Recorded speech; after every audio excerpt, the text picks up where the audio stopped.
Everyone and welcome to NP channel. This is Ashima Shukla and आज की video में हम लोग डेली करंट अफेयर्स डिस्कस करेंगे 26 एंड 27 अक्टूबर का।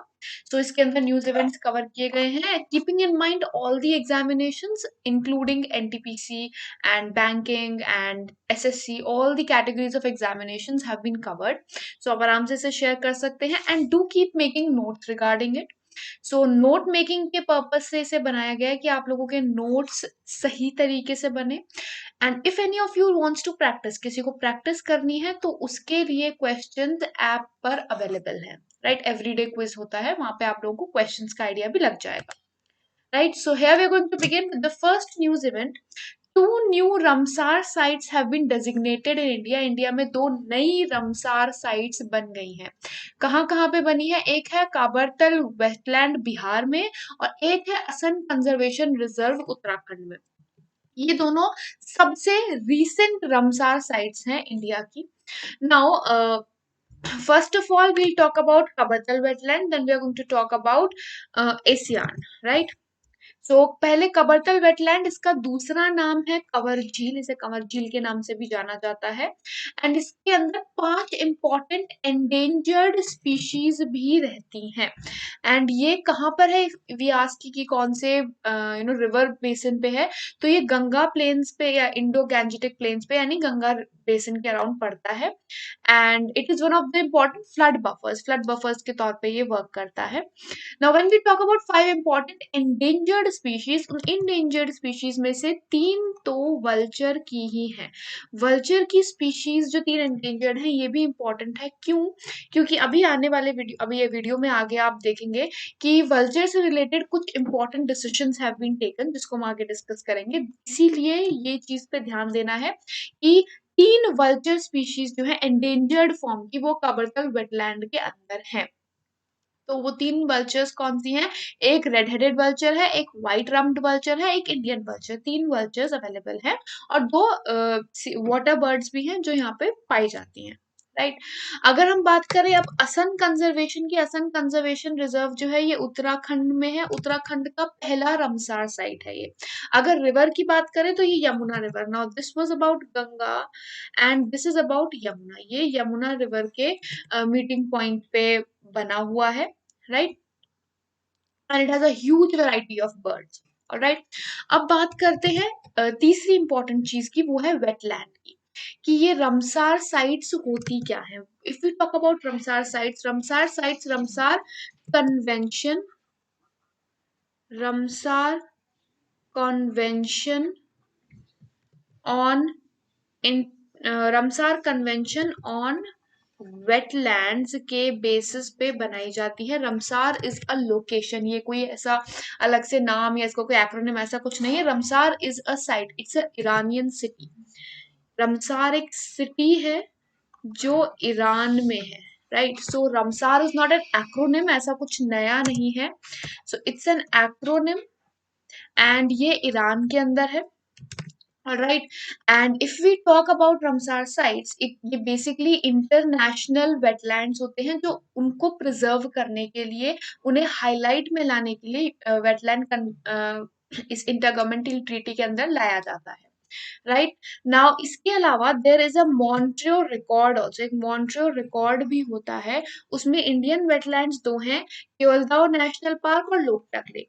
पर ये मॉन्ट्रो रिकॉर्ड है क्या? मॉन्ट्रो रिकॉर्ड इज बेसिकली वो रमसार साइट्स जो अब डेंजर में आ रही हैं, because may be climate change हो रहा है, मे बी बिकॉज पोल्यूशन बढ़ रहा है, मे बी बिकॉज कोई भी ऐसा एनवायरमेंटल इश्यू हुआ है जिसकी वजह से वो थोड़ा सा डेंजर में है, या और जो उसका रिस्पॉन्स है वो उसके ऊपर पड़ने वाला है। सिंस ये कंजर्वेशन के बेसिस से बनाया गया, तो कंजर्वेशन पे थोड़ा सा भी इफेक्ट आता है तो वो मॉन्ट्रियो रिकॉर्ड के अंदर चला जाता है। 2 इंडियन वेटलैंड्स मॉन्ट्रियो रिकॉर्ड के अंदर ऑलरेडी हैं, केवलदियो नेशनल पार्क राजस्थान का और लोकटक लेक मणिपुर की। राइट, सो ये भी इंपॉर्टेंट है। असम कंजर्वेशन रिजर्व कहाँ पर है? क्योंकि उत्तराखंड का पहला रमसार साइट है। फिर कबरतल, और इसकी रिवर भी पता होनी चाहिए, और ये कौन कौन से स्टेट्स में है। नेक्स्ट, यूरोपियन यूनियन का net zero emission target reach करने का है 2050 तक। इसके लिए एक एग्रीमेंट साइन किया गया है लक्समबर्ग में। राइट। तो लक्समबर्ग में रिसेंट एग्रीमेंट वो साइंड जिसके अंदर 2050 तक पूरे यूरोपियन यूनियन को as a unit zero emission target gain करना है। नाउ इसके अंदर ऐसा नहीं है कि यूरोपियन यूनियन की एक कंट्री ज्यादा कर रही है, एक कंट्री कम कर रही है, एक कंट्री मना कर रही है, ऐसा कुछ नहीं है। It is a binding one, binding है, ये सारी कंट्रीज इसके अंदर इन्वॉल्व है। और अगर कोई कंट्री ऐसा होता है कि एमिशन रिड्यूस नहीं कर पाती है तो दूसरी कंट्री को कंपेंसेशन के फॉर्म पे लेवल से और कम करना पड़ेगा। This is what this binding means. It will help block and achieve the target of reaching net zero emission by 2050. And इसके लिए basically they are going to evolve a lot of funding. Funding को कहाँ पे direct करेंगे? Funding को उस direction में fund करेंगे जहाँ पे ऐसी टेक्नोलॉजीज बन रही हैं जिन टेक्नोलॉजीज को यूज करके कंजर्वेशन किया जा सकता है एनवायरमेंट का, जो प्रैक्टिकल टेक्नोलॉजिकल सोल्यूशन है इसके लिए, राइट। और साथ ही साथ नेटिव प्रोडक्शन को इम्प्रूव करेंगे, राइट। एनडीसी ट्रांसपोर्ट इनिशिएटिव इसी तरीके का एक इनिशिएटिव इंडिया का है। Now what is NDC? NDC stands for nationally determined, nationally determined contributions.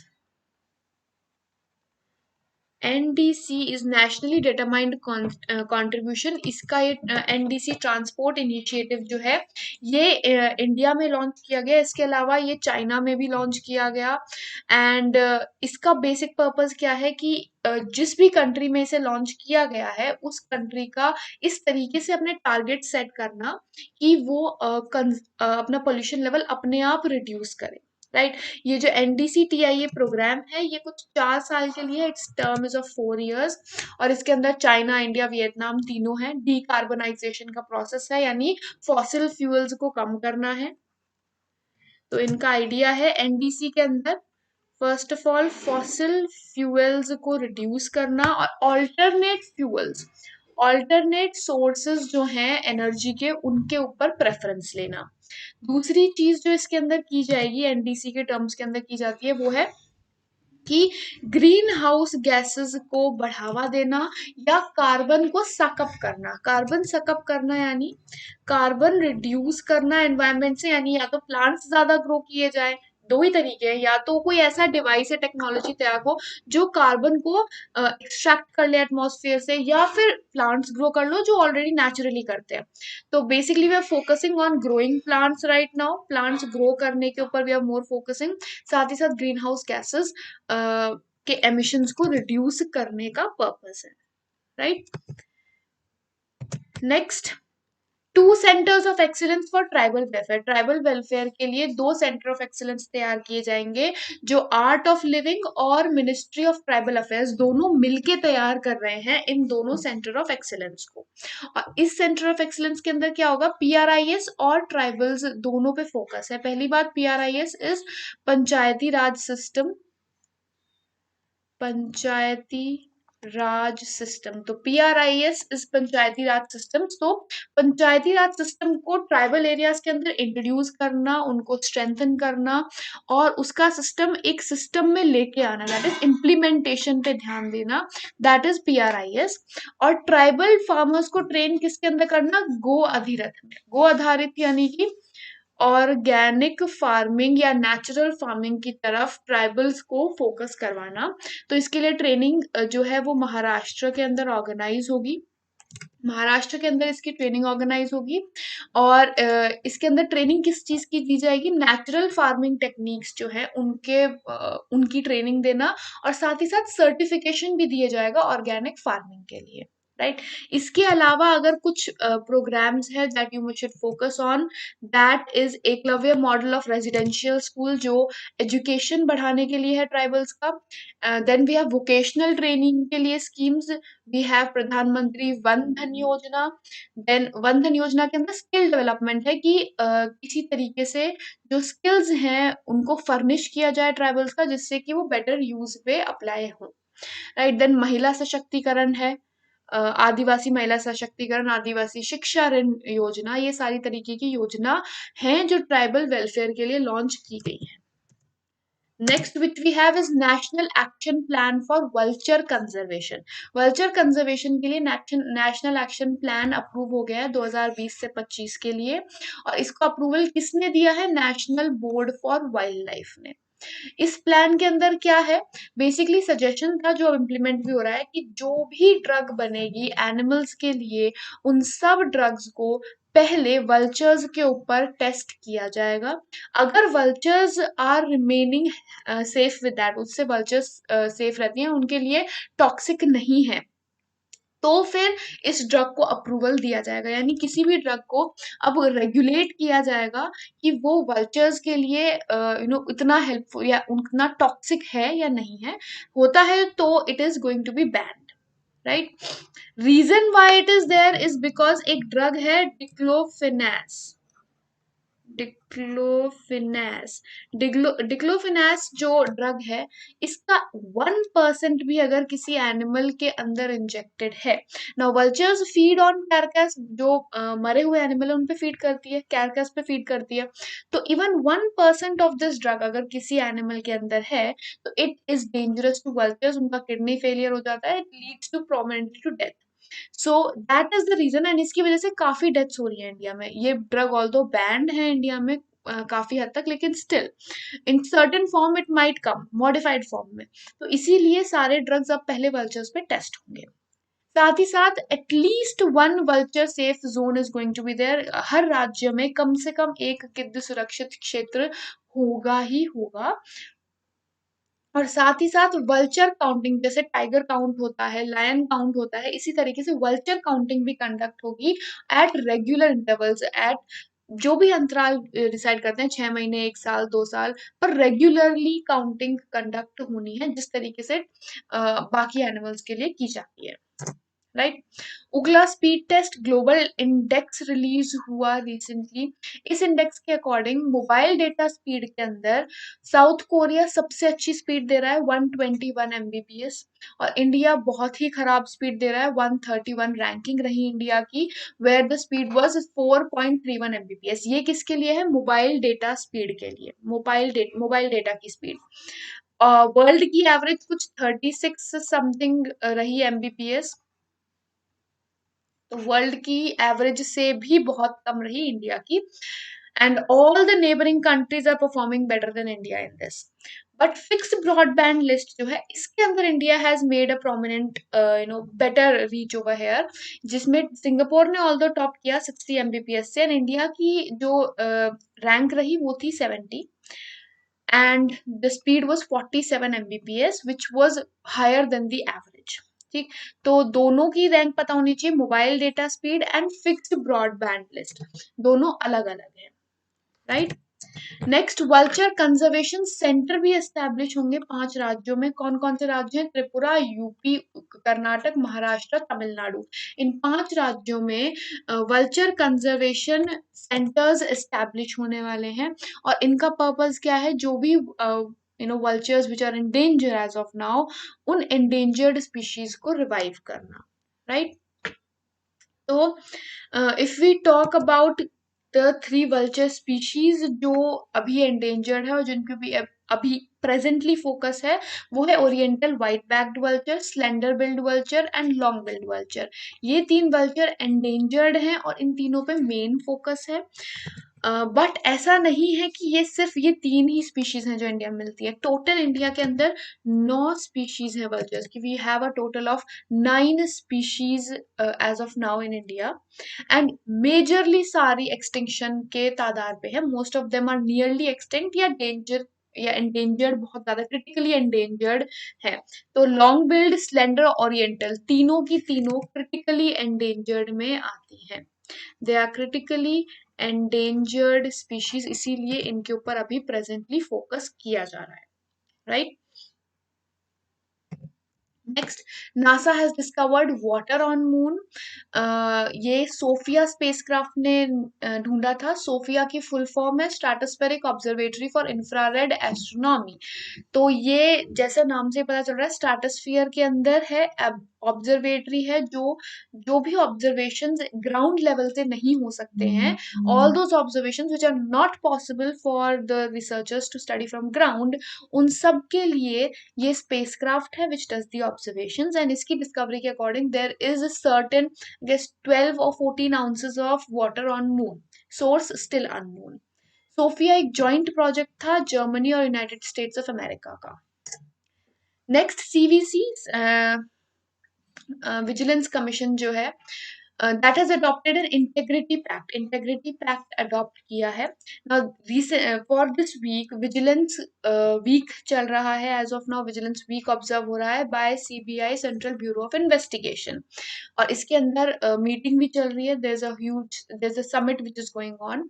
तो इसी के अंदर इंटेग्रिटी पैक्ट अडॉप्ट किया गया जो परचेज रिलेटेड एक्टिविटीज के ऊपर बेसिकली वर्क करेगा। ये खरीद संबंधित जो गतिविधियां हैं गवर्नमेंट सेक्टर की, वो सारी बेसिकली गवर्नमेंट की, प्राइवेट की नहीं, गवर्नमेंट सेक्टर की जो खरीद से रिलेटेड गतिविधियां हैं उन सबको मैनेज करेगा।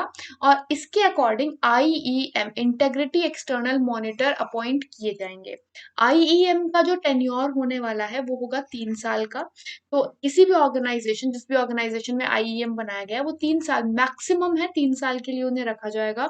एंड आईईएम का पर्पस क्या है, जो भी फाइल बन रही है विच इज परचेज रिलेटेड, वो सारी फाइल्स इनके थ्रू होती हुई जाएंगी। तो ही और she is going to decide कि वो फाइल विजिलेंस कमीशन के पास या सीबीसी के पास जानी चाहिए इन्वेस्टिगेशन के लिए, या फिर वो कंपनी के सीईओ के पास जानी चाहिए फर्दर प्रोसेस के लिए। तो it is basically acting as a mediator, जिसकी वजह से transparency can be improve, transparency को हम इम्प्रूव कर सकते हैं। तो equity, transparency and private enterprise, public procurement के अंदर इक्विटी, ट्रांसपेरेंसी और पब्लिक एंटरप्राइज तीनों के ऊपर ध्यान दिया जाएगा वाया दिस पैक्ट। नाउ ये क्यों बनाना पड़ा, द रीजन इज कि 2020 का जो करप्शन परसेप्शन इंडेक्स था उसके अंदर इंडिया का rank was very low, it was 80th in terms of corruption, यानी करप्शन इतना ज्यादा है। तो ट्रांसपेरेंसी इंटरनेशनल ने ये रैंकिंग रिलीज करी थी, this ranking is a very important one and on this basis steps are being taken.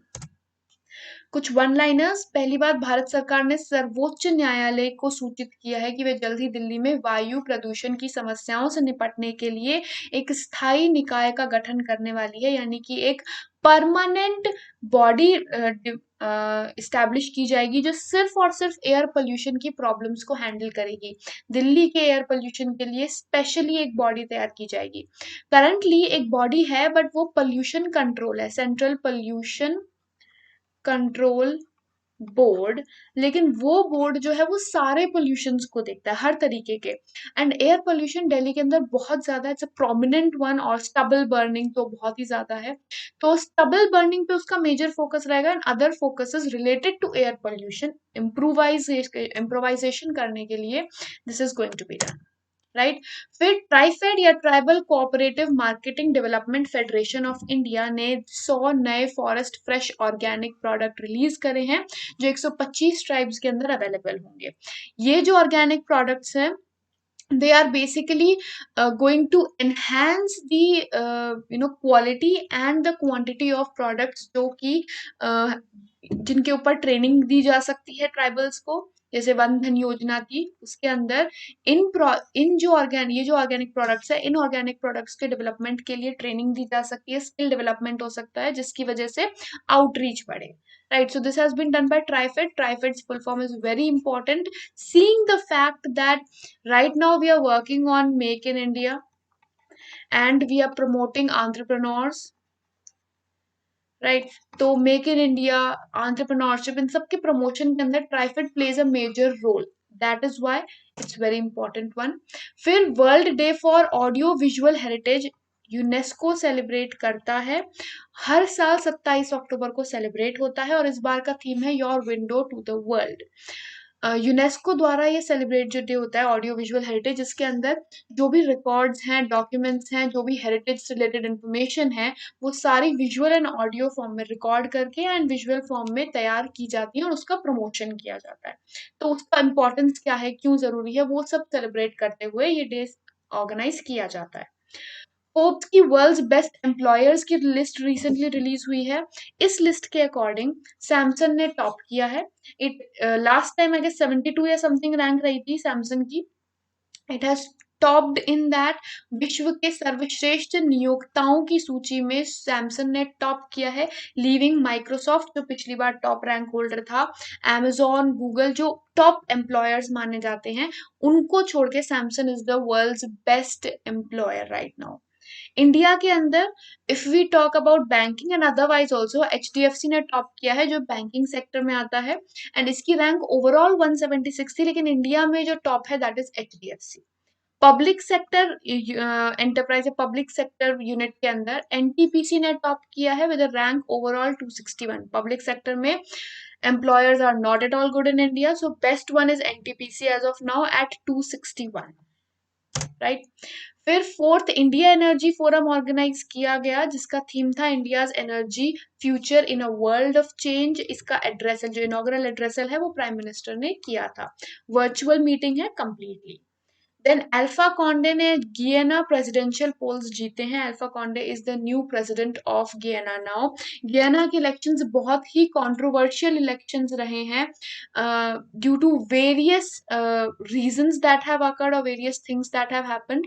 इसकी वजह से so it is important to know the capital and the currency also. The currency is Guinean franc, not a difficult one. Capital is Conakry. Conakry is the capital that we must know about.